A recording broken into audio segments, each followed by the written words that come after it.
The stage will be a fabulous, fantabulous, and a very insightful presentation.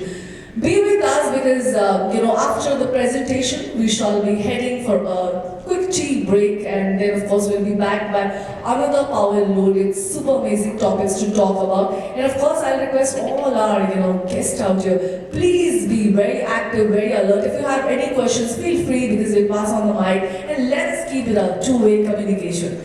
Well, right now, coming up on stage for corporate presentation from acquisition to advocacy, giving analytics into the customer journey fabric. We're talking about this topic is two prominent leaders who will be sharing their expertise and experience with us. Coming aboard, Sreejay S, Technical Director, BFSI, India, Altair. Can we have a huge round of applause for him, everybody? And joining him on stage will be Dr. Ganesh Sankar, Senior AVP, Cholamandalam, Investment and Finance. Well, happy to have both of you, sir, and we're very thrilled and excited. And what's up with this presentation? We're really keen to know. Ladies and gentlemen, brace yourself as you move forward for an amazing and fabulous presentation. Over to you, sir. Audible to all of you? Okay, so what we're dealing today, or what we're discussing today is, well, ideally it's all about how you use analytics for your lending space from acquisition to advocacy. So here I'm excited to present this along with Ganesh. Ganesh is a veteran. He's a very experienced person when it comes to analytics in the lending space. Thank you so much. What we're going to do is we're just going to stitch our offerings, what we have from analytics when it comes to acquisition within it, or rather the entire journey from acquisition to nurturing the customer to collections. So ideally what we do here is what actually helps you, what are the key aspects of data-driven profitable lending. So lending, as you know, is nothing but the way you actually stitch your offerings in attracting the customer, in nurturing a customer, and obviously to get the maximum out of a customer with respect to how you can improve your customer lifetime value and how you can actually improve your business, how you can improve the wallet share from a customer, etc. So in that aspect, there are three areas which you can actually look into. So what is empowering BFSI with robust platforms? So obviously, when we deal with as an OEM or for that matter as a business, what any business actually wants is to have a platform which can actually take care of the entire AI and ML capabilities. So from that perspective, that is something which any business would like to do. So if they want to get into a data-driven profitable lending, so these are the three aspects which you need to have. So first and foremost, you need to have good platforms which are embedded with state-of-the-art AI and ML platforms capabilities. And what this does is improve the productivity and the quality of profitable lending. So ideally, why do we use an AI embedded platform? The AI embedded platform is not to discount the business or the traditional way of lending, but it actually adds value to it. It actually empowers, or rather empowers the business with respect to how you can actually improve your productivity and how you can improve the quality of your lending. And this can be done, when we talk about AI, it's all about incorporating advanced analytics across the lending life cycle. So all the way from how do you acquire a customer, what are the different aspects you need to understand when you're acquiring a customer, what type of data you need to have, what type of analytics you would like to do, and how you want to take your journey towards. Ganesh will be looking at a lot of aspects when it comes to that, the good aspects of it. But having said that, when it comes to empowering BFSIs, it actually improves the platform which we normally use. So ideally, it can be any platform which has all these capabilities. It's not only the Altair platform or any other platform in the market, but broadly, if I say the robust platforms actually help you create a transparent and automated data-driven credit decision, and that is the crux of it. Because if you want to add value to your credit decisions, you need to make those business rule engines, those use cases within your environment, and obviously when you, at the same time, you need to make sure that it's explainable to your, to your bank too. At the same time, when you do that, these robust platforms should have not only the traditional way of doing business with an on-premise deployment. A lot of tools do actually have an on-premise deployment, but then what we need is a scalable cloud-based architecture. So how does actually what the platform take care of those different type of scalable environments wherein they can directly get into a cloud-based environment. It can be a private cloud, public cloud, or it can be a mix of or a hybrid cloud for that matter. So you can actually adopt cloud-native microservices-based scalable analytics platforms. So that is what a lot of people really want right now. So if you ask me the key requirement of a customer, any NBFC customer or any lending customer at this point of time, the second aspect is something which they really take a very big, requirement of, because as your data increases, in a typical NBFC or in any other lending industry, the data actually increases by an average of 10% year on year. But then with the advent of new technologies with the real-time data, well, I foresee that the data will be increasing at more than 80 to 20% year on year, because that is the scale of data which you would require new in your system. Now, when you acquire this data, you should have all these different type of capabilities which are scalable in nature. Now, because as the data increases, so does the processing power, right? So you should have those scalable architectures to take care of the data, churn the data, create those different type of algorithms which can run those different type of models which you want for credit decisioning, and that can be done with a scalable microservices-based architecture.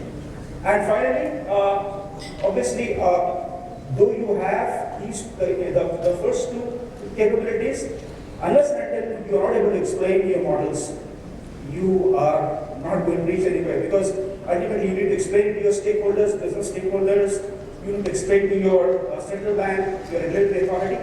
So obviously you need to have a highly interpretable, explainable AI capabilities within your platform. So, and that is primarily done just because of the fact that these days a lot of models come in a black box format, and it is very difficult for anyone to understand it, right? So you need to have capabilities which will actually improve the output or the explainability of these models, right? So that is what the requirement is. And having said that, you can do a data-driven profitable lending decision based on certain other criteria which a lot of customers require. And all these things which I'm talking right now is based on my interaction with customers around, not only from a specific segment or a line of business, it is across. So a lot of customers right now, they feel that at some point of time, LLM models will complete a remit for coding. Okay, so you may not be requiring a Python coder, you may not be requiring a SAS coder, or for that matter, a Java coder, because all those coding will be done somehow with the advent of generative models, LLMs, large language models, etc. So we need platforms which are no code, but having said that, if somebody really wants to have their play on coding, they want to build something from bottoms up, it should embrace the coding environment too. And obviously, the largest shelf life for advanced analytics models should be there. So you need to create visual workflows which has a longer shelf life for you to take it to your next level. So there will be a lot of cases in your organizations where somebody builds a model, he just quits off, and the new person who comes in has absolutely no idea what happened, right? And then he takes another 6 months to understand what was built, right? So you need to have some sort of a workflow which has a longer shelf life, so that, and it is explainable with everything in it. It has been noted. A new person who comes can directly start working on those workflows directly from scratch at the first day itself.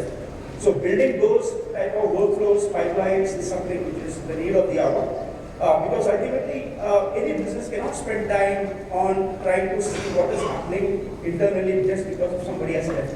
So obviously, you need to have those type of scalable and mindful workflows which has a longer shelf life. Right? And obviously, you need to avoid multiple touch points in the complex tasks via automation. Automation is a big thing. It can be there in data pipelines. It can be there in modeling pipelines. You might have heard about MLOps, data ops, etc.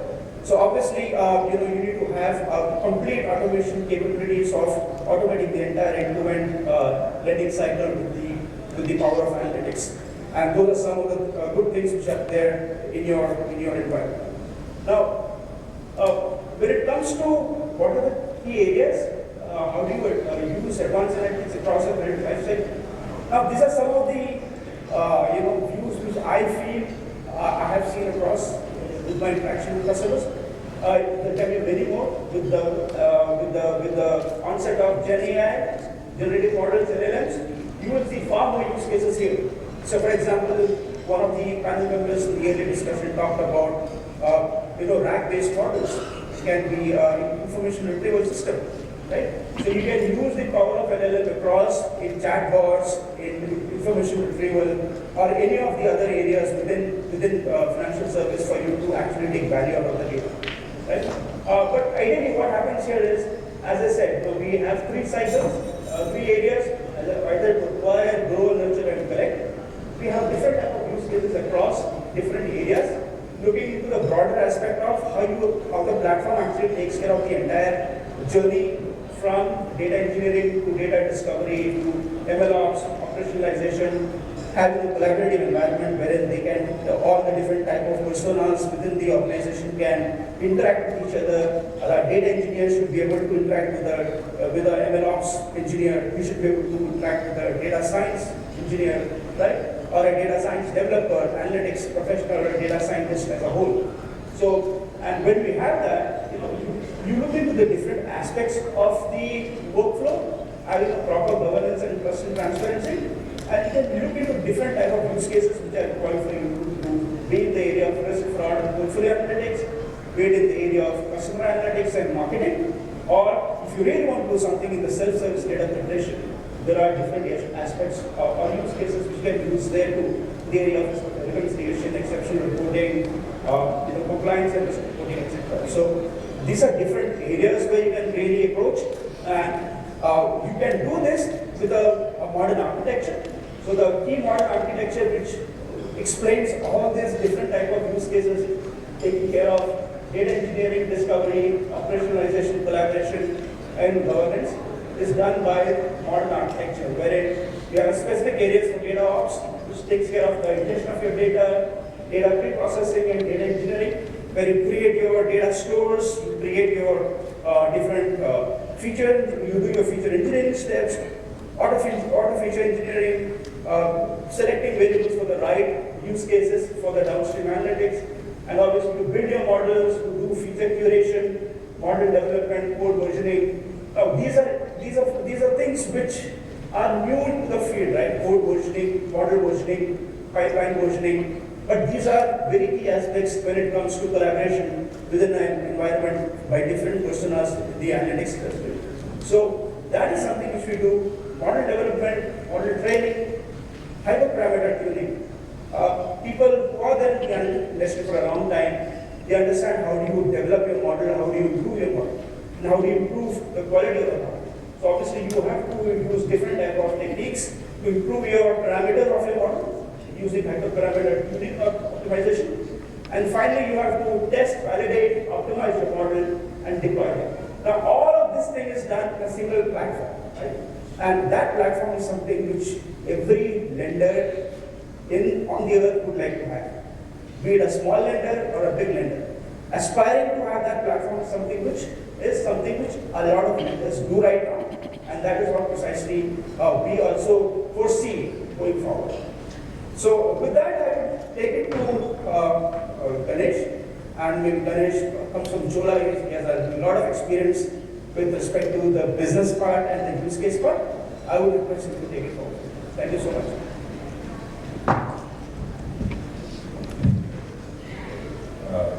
Morning everyone. I come from Cholamandalam Investments and Finance. We take care of the secure retail lending portfolio of Chola. Just a quick background on Chola. Chola is a diversified lending non-banking financial services company. We've been there for the last 4 decades. And spread across many of these segments in terms of the lending. We're part of the larger group, probably some of you might know, called the Group based out of headquarters out of Chennai. We have more than 1.4 lakh crore asset under management in the lending business, more than 33 lakh consumer franchise, and a market cap of 100,000 crore. Right? So I think Sreejay spent a lot of time on the tech aspect of how Altair was kind of helping on build AI models. Right? Now, just spinning out how an organization, a traditional organization like Chola, uses all these tools that are available in the market across the lending life cycle. I think this is something that you probably have already seen in Sreejay's presentation. Is three blocks, main blocks of where the analytics interventions are there. From a lending point of view is one from an acquisition. I think that is where I think the panel also spoke a lot about.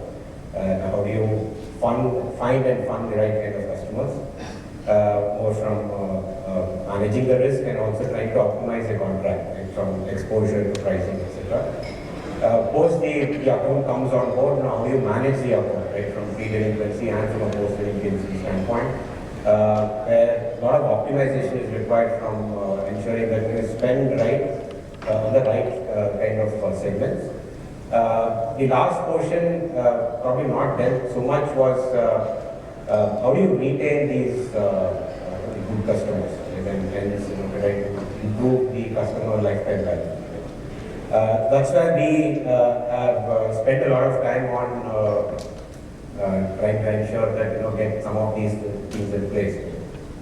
Now, from an acquisition standpoint, what you have, what you see in the last at least few quarters is that the composition of the Gen Z, right, in terms of the borrower profile, has been constantly kind of increasing. So today, I think in 2019, the TransUnion report suggested that it is around 11% of the population is eligible, credit eligible from a population standpoint. Right? And I'm sure that this is going to be much larger, right, as of 2024. Now, what is the demographic traits of this particular population is, tech savvy, they want an enhanced consumer experience and instant gratification, right? That's what we see. Now, what it means for a lender like us in order to ensure that the product and services, right, not just about managing risk, but also delivering this, with a seamless kind of an experience for the borrower, right? So that is where, right from an acquisition standpoint, how do you classify the borrowers with a lot of this information that is available, right, in the market today. Given a lot of technology advancements, what we see, right, is public infrastructure platforms have started to develop. Right? We have these account aggregators, OCE, and etc. And how do you integrate all of them in the background to ensure that you use a lot of this data that is available in the background, but at the same time you make the decision, right, at a really fast pace. So that is where AI/ML in the near future is going to be really helpful. And hence, once you identify or you risk assess the borrower, you optimize the contract in terms of what you want to kind of expose yourself towards and how you kind of optimize from a pricing standpoint, right? From a account management, lot of key things are there. Profitably, how do you grow your book? Kind of depends on how do you manage, can you identify an early stress in the account. There's a lot of information today. Fintechs who are data providers help with a lot of real-time information about borrowers from various platforms.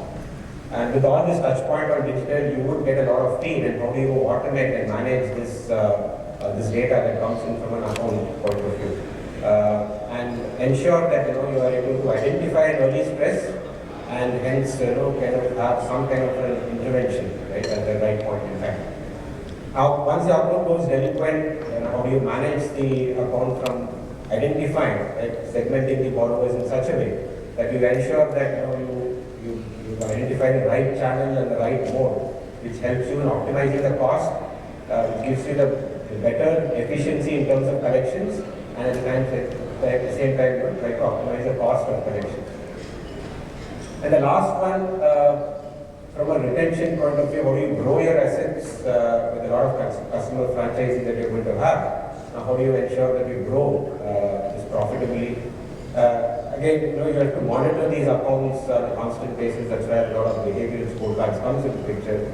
You identify, segment them, and ensure that you have the right kind of product offers, and you pitch at the right point in time to the right channel. Right? So this becomes very critical in terms of ensuring that you are able to grow your assets, because acquisition is going to be a costly affair. Once you've acquired your borrowers, you need to ensure that you are able to profitably grow them over the period of time. Right? So that's where lenders like Chola are trying to ensure that a lot of this tools like Altair are helpful. Not in compressing the time to market for some of these models or the segmentations that we're talking about. Ensuring that with a lot of new data that is coming in, how do you compress the time that we take to go to the market. Right? Thank you. Have a wonderful day.